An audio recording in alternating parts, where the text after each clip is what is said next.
لکھے جو خط تجھے وہ تیری یاد میں ہزاروں رنگ کے نظارے بن گئے۔ سویرا جب ہوا تو پھول بن گئے، جو رات آئی تو ستارے بن گئے۔ لکھے جو خط تجھے کوئی نغمہ کہیں گونجا، کہا دل نے یہ تو آئی، کہیں چٹکی کلی کوئی میں یہ سمجھا تو شرمائی، کوئی خوشبو کہیں بکھری لگا یہ زلف لہرائی۔ لکھے جو خط تجھے وہ تیری یاد میں ہزاروں رنگ کے نظارے بن گئے۔ سویرا جب ہوا تو پھول بن گئے، جو رات آئی تو ستارے بن گئے۔ فضا رنگیں ادا رنگیں، یہ اٹھلانا یہ شرمانا، یہ انگڑائی یہ تنہائی، یہ ترسا کر چلے جانا، بنا دیتا نہیں کس کو جوان جادو یہ دیوانہ۔ لکھے جو خط تجھے وہ تیری یاد میں ہزاروں رنگ کے نظارے بن گئے۔ سویرا جب ہوا تو پھول بن گئے، جو رات آئی تو ستارے بن گئے۔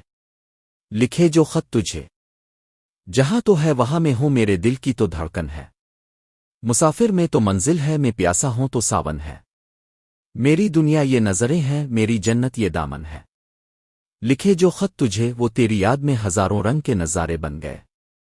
سویرا جب ہوا تو پھول بن گئے، جو رات آئی تو ستارے بن گئے۔ لکھے جو خط تجھے محبت یاد اور تخیل کی شاعری۔ بصغیر کی فلمی موسیقی کی تاریخ میں اگر کسی آواز نے دلوں پر راج کیا ہے تو وہ محمد رفیع کی آواز ہے۔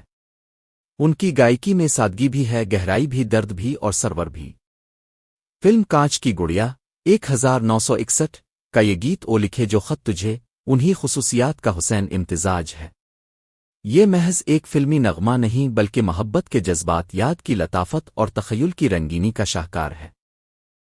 یہ گیت اس محبوب کے نام لکھے گئے خط کی صورت میں ہے، جس میں عاشق اپنے دل کے احساسات کو الفاظ کے ذریعے کاغذ پر اتارتا ہے، مگر یہ الفاظ عام نہیں رہتے بلکہ یاد کی شدت سے رنگ، خوشبو، پھول، ستارے اور نغمے بن جاتے ہیں۔ محبت کا تخیلی اظہار۔ لکھے جو خط تجھے وہ تیری یاد میں ہزاروں رنگ کے نظارے بن گئے، یہ شعر اس گیت کی روح ہے۔ شاعر کہتا ہے کہ محبوب کو لکھا گیا خط محض تحریر نہیں رہتا بلکہ محبوب کی یاد اسے ایک نئی دنیا میں بدل دیتی ہے۔ یہی وجہ ہے کہ سویرا جب ہوا تو پھول بن گئے، جو رات آئی تو ستارے بن گئے۔ یہاں دن اور رات بھی محبوب کی یاد سے حسین ہو جاتے ہیں۔ دن پھولوں کی طرح مہکنے لگتا ہے اور رات ستاروں سے جگمگا اٹھتی ہے۔ یہ محبت کی وہ کیفیت ہے جہاں کائنات بھی عاشق کے ساتھ ہم آہنگ ہو جاتی ہے۔ فطرت اور محبت کا حسین امتزاج۔ گیت میں فطرت کو محبت کے استعارے کے طور پر استعمال کیا گیا ہے۔ کلی کا چٹکنا، خوشبو کا بکھرنا، زلف کا لہرانا، فضا کا رنگین ہونا، یہ سب دراصل محبوب کی اداؤں کی تصویریں ہیں۔ شاعر کو جہاں کہیں حسن نظر آتا ہے وہ اسے محبوب سے جوڑ دیتا ہے۔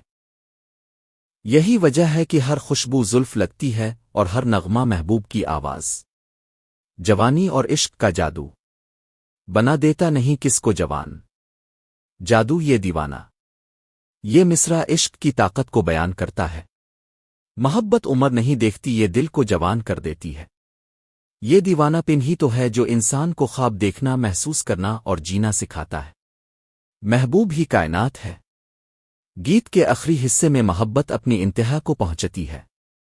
جہاں تو ہے وہاں میں ہوں، میرے دل کی تو دھڑکن ہے۔ یہاں عاشق اور محبوب الگ نہیں رہتے، دونوں ایک دوسرے میں ضم ہو جاتے ہیں۔ محبوب ہی منزل ہے، محبوب ہی ساون ہے، محبوب ہی جنت ہے۔ یہ روحانی محبت کی وہ کیفیت ہے جہاں دنیا سمٹ کر ایک شخص میں آ جاتی ہے۔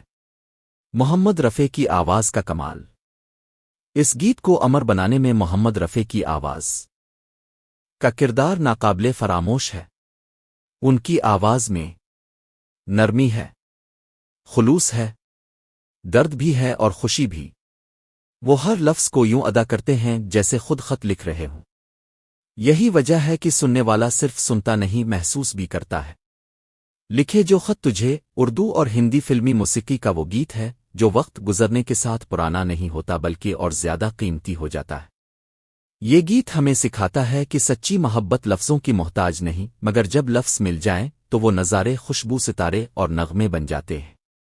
یہی محمد رفیع کا کمال ہے، یہی اس گیت کی عظمت ہے اور یہی وجہ ہے کہ یہ نغمہ آج بھی دلوں کو رالا دیتا ہے اور مسکرا بھی دیتا ہے۔